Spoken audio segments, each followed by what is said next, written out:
नमस्कार दोस्तों, आप देख रहे हैं अपना न्यूज और अपना न्यूज में आप सभी का स्वागत है।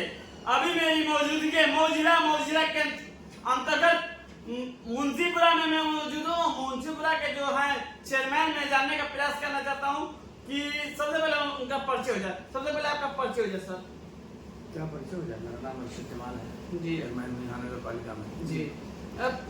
मैं सबसे पहले ये सवाल करना चाहता हूँ, जो आपके क्षेत्र हैं कितने लंबे हैं सर, थोड़ा ये बताइए। ये हमारे नगर पालिका की सीमा तो 120 स्क्वायर किलोमीटर है जी। और यहाँ आबादी बर वक्त यहाँ 5 लाख के आसपास है। हालांकि 2011 के बाद सेंसेक्स नहीं हुआ है, तो सेंसेक्स के एतबार से तो आबादी कम है, मगर ओरिजिनल आबादी इस वक्त 5 लाख के आसपास है। मेरा वो मुद्दा ये होगा कि उसमें ये होगा कि आपका जो चुनाव हुआ है क्या पहली बार है कि दूसरी बार है कि तीसरी बार है, बताइए। नहीं, पहले मैं एक बार और चेयरमैन रह चुका हूँ 2000 से 2005 तक, 2012 से 2017 तक मेरी पत्नी चेयरमैन थी। जी। अब सर ये मैं जानने का प्रयास करना चाहता हूँ कि चेयरमैन बनने का कारण क्या रहा, मुद्दा क्या रहा? चेयरमैन बनने का कारण क्या है? जो अच्छा काम करता है, जो बेहतर काम करता है, जिस पर जनता को विश्वास होता है, उसको चुनाव जिताती है। क्या सर किसी दल पार्टी से हैं क्या बिना दल पार्टी के? नहीं, मैं बहुजन समाज पार्टी से जीता हूँ चुनाव। जी, तो भविष्य में आपका क्या मुद्दा होगा सर? भविष्य में फिर क्या आपका जो चुनाव की रणनीति होगा? भविष्य तो चुनाव में तो बहुत टाइम है ना। 2027 में विधानसभा का चुनाव है जी, 2029 में लोकसभा का चुनाव है जी, 2028 में फिर नगर पालिका का चुनाव होगा जी। तो अभी तो चुनाव में काफी समय अभी चल रहा है 2025। तो सर हमारा कहने का मतलब साल तक तो कोई चुनाव नहीं है। तो जब चुनाव करीब आएगा तो आप जो परिस्थितियां रहेंगी उस परिस्थितियों के तो सर हमारे कहने का मतलब है कि हमारे फिर नगर पालिका का ही चुनाव लड़ेंगे या इससे हट करके कोई अलग चुनाव लड़ेंगे? अभी तो नगर पालिका का चुनाव 2028 में होना है, इससे पहले 2027 में चुनाव होना है, 2029 में चुनाव होना है। अलग अलग समय में अलग अलग चुनाव होने हैं। तो जब चुनाव करीब आएगा जी, तो कौन नहीं चाहेगा कि हम लखनऊ या दिल्ली की लोकसभा में या विधानसभा में जाएं? जी, पार्लियामेंट में तो छोटी पोस्ट है ना जी, और एक लिमिटेड इलाके में है, आप पहचान बना सकते हैं जी। लेकिन हर कोई चाहता है कि प्रदेश स्तर पर या देश स्तर पर उसकी पहचान हो। तो हम भी चाहते हैं कि हम भी जाएं, लोकसभा पहुंचे, विधानसभा पहुंचे, ये भी हमारी इच्छा है जी। और इच्छा होना नेचुरली है जी।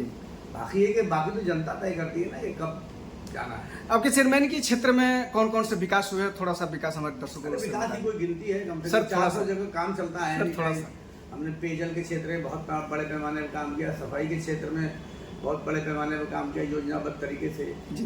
तो काम तो किसी भी क्षेत्र में जो सफाई और पेयजल का मेन काम तो पानी की सप्लाई और सफाई दो प्रमुख मुद्दे हैं जी। और बाकी है कि रास्तों का निर्माण, रास्तों को ठीक ठाक।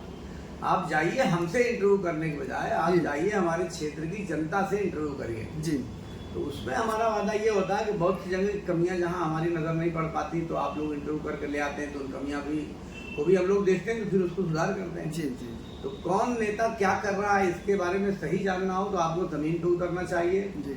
और पत्रकारों को जमीनी हालात को जानना चाहिए। बाइस होकर बात नहीं करनी चाहिए। जाहिर सी बात है कि हम कुछ काम कर रहे हैं तो कुछ कमी भी होगी तो कुछ बेहतर भी हमने किया होगा। तो दोनों चीजें सामने पब्लिक क्या सर देखा जाए कि इतने गर्मी का मौसम है, जो गर्मी के मौसमों में अपने नगर पंचायतों के लोगों के लिए स्पेशल में कौन सा पेयजल उस तरह की व्यवस्था की? स्पेशल 100 स्थानों पर नलकूप लगाने की, पानी की यहाँ बहुत दिक्कत हुआ करती थी। 100 स्थानों पर नलकूप लगाने का काम चल रहा है। इसमें से 25 स्थानों पर तो करीब करीब लग चुका है और 75 स्थानों पर काम जारी है। टेंडर प्रक्रिया भी लगभग पूरी है जी। जहाँ तक आपने बात की कि गर्मी की बात की, तो उसके लिए जगह जगह हम लोग 42 स्थानों पे जी वाटर कूलर लगाने की तैयारी चल रही है। उसमें भी 10-12 जगह तो लग चुका है, बाकी जगहों पे काम चल रहा है जी। तो जो भी बुनियादी जरूरतें हैं उसको सब किया जाता है। क्योंकि अब हमारे लिए खुशकिस्मती की बात है कि जिस क्षेत्र का मैं चेयरमैन हूँ वहीं माननीय नगर विकास मंत्री श्री A.K. शर्मा जी भी हैं जी। तो अब माननीय नगर विकास मंत्री के यहाँ होने की वजह से तो काफ़ी हम लोगों को काम करने में आसानी है और वो एक बहुत बड़ा उनके पास तजुर्बा है। वो माननीय मुख्यमंत्री थे मोदी, तब उनके साथ 14 साल काम किए हैं।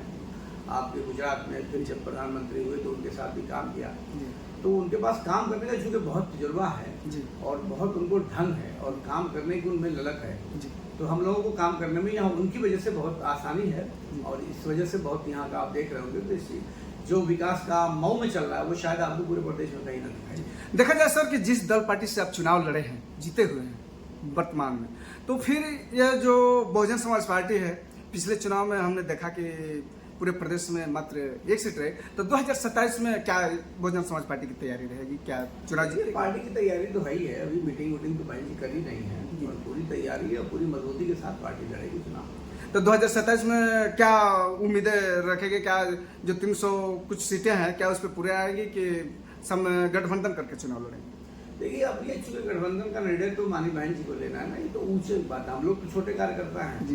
पार्टी के उतने बड़े नेता नहीं कि पार्टी की पॉलिसी के बारे में बात करें। जी। लेकिन ये बहुजन समाज पार्टी ने अलायंस करके भी चुनाव लड़ा है, जी। गठबंधन करके भी चुनाव लड़ा है, अकेले भी लड़ा है। जी।